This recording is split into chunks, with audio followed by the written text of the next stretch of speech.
Então, quando a Catarina se prontificou a trazer esse debate para a gente, num canal voltado para a divulgação da extensão universitária, é porque a gente, e além disso, dentro da área de serviço social, é porque a gente tem uma identidade calcada como é que se diz? Nas ciências sociais aplicadas. Então, a gente precisa se apropriar de ferramentas que não só produzam teorias e bases conceituais a partir dos dados da realidade, que são tão importantes e necessárias e imprescindíveis, mas que também se ocupem de criar metodologias e novas práticas. Então, a grande diferença da pesquisa social aplicada não é um ranqueamento entre onde que cabe a pesquisa pura e teórica e onde que cabe a pesquisa teórico-prática. Não é isso. São funções completamente diferentes, embora nenhuma das duas seja mais ou menos do que a outra, né? Porque, por exemplo, muito das pesquisas teóricas feitas na física no século XIX mudaram a nossa vida no século XXI, 20 e 21, né? Desde o GPS, né? Que graças a determinadas leituras e projeções do Einstein, a gente consegue ter essa ferramenta hoje. Então, é essa junção entre compreender que aquilo que uma hora é especulativo, é meramente teórico, em outro momento histórico, ele se materializa em determinadas ferramentas que mudam a cultura de um tempo e mudam a ação em relação às ferramentas digitais e aos acervos. O grande desafio é que a gente tem uma geração nova que domina um espectro grande das ferramentas, com pesquisadores que estão na etapa ainda analógica, eu presente, tá? Então, assim, esse é o nosso delay geracional, quer dizer, o filtro das fontes confiáveis, dos repositórios, da gestão dos dados acadêmicos, não é a Wikipédia. Embora a Wikipédia hoje melhorou substantivamente, você encontra, sim, boas referências em determinados verbetes, principalmente históricos do Wikipédia, porque houve uma qualificação também dessa enciclopédia, que deixou de ser uma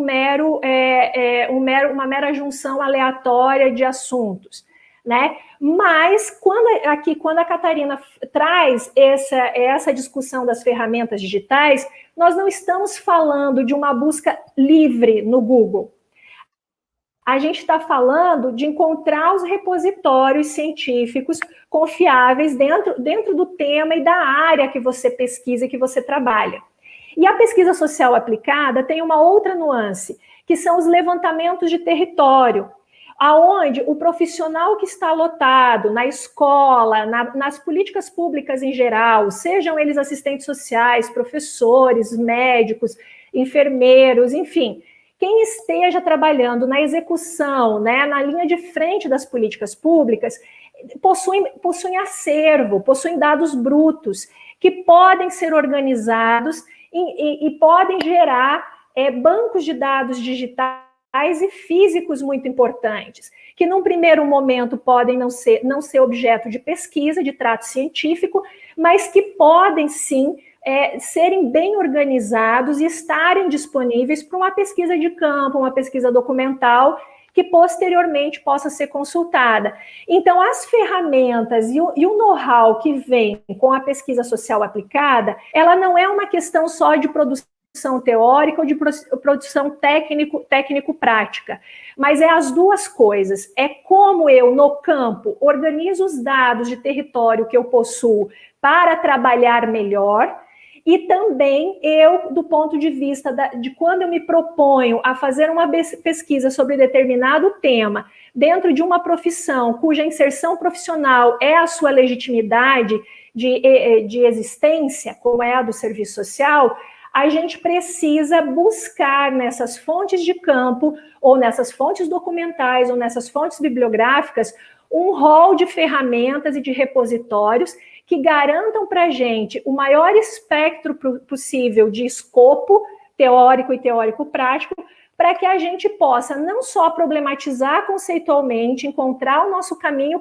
teórico-conceitual, teórico-metodológico, mas também nos colocar em ação como profissionais das ciências sociais aplicadas que somos, né? Então, a teoria, no nosso caso, ela não é meramente especulativa, ela implica numa finalidade no serviço, seja eles quais forem.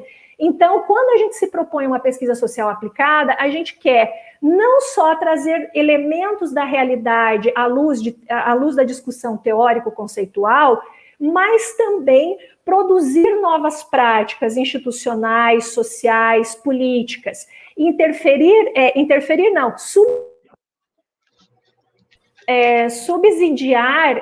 subsidiar a ação real no aqui e no agora também, né? Dentro de ferramentas e dentro de um cálculo, às vezes pragmático e às vezes mais propositivo ou mais utópico dentro do rol de tensionamentos que a gente tem dentro desses espaços onde a gente exerce a nossa profissão. Então, é nesse sentido que a gente trata as questões dos bancos de dados científicos. Não é qualquer banco de dados. Então, isso é uma questão que já está aí há muito.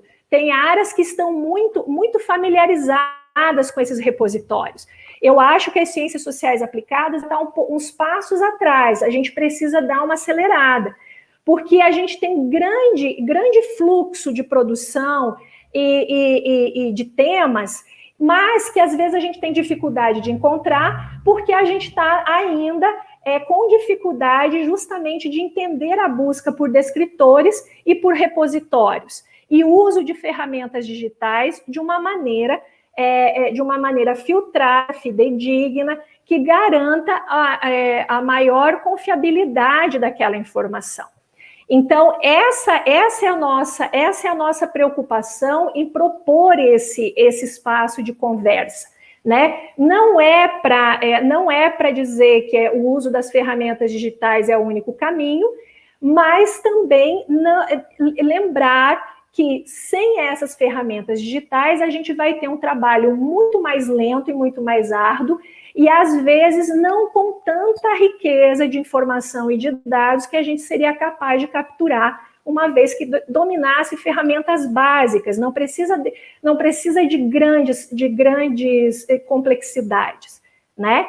E aí a Catarina traz a experiência dela com o TCC, que é um primeiro passo. Então, assim, para a gente ver que a gente consegue dar passos muito consistentes, né, desde que a gente se proponha a construir esse percurso de uma maneira mais qualificada e mais conectada com o nosso tempo histórico, né? E ação, né? Isso. Voltou? E eu acho que só para complementar o teu pensamento, Thelma, as ferramentas... Olha, a minha internet está me derrubando, isso é sinal que já falamos demais, né? Muito obrigado, Emily, você foi belíssima, lindíssima, como sempre, muito obrigado. Jaciele, Lucas, Dayara, Michele, todo mundo que está aí, a Laís, a Natália, muito obrigada. Terminamos mais uma atividade do projeto piloto da ação curricularizada de extensão na Faculdade de Serviço, na graduação em Serviço Social da Faculdade de Serviço Social da UFAL Maceió, né? E convidamos vocês para quinta-feira, às 9h30 da manhã, vir para um debate aqui neste canal, também ao vivo, sobre software livre e licenças livres, né, que é discutir um pouco dessa inclusão digital através de ferramentas colaborativas de acesso universal.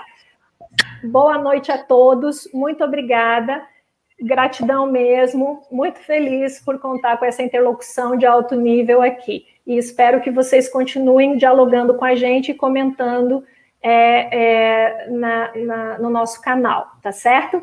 Um abraço forte, boa noite e nos vemos em breve. Até logo. Até, boa noite. Boa noite, pessoal. Obrigada. Boa noite.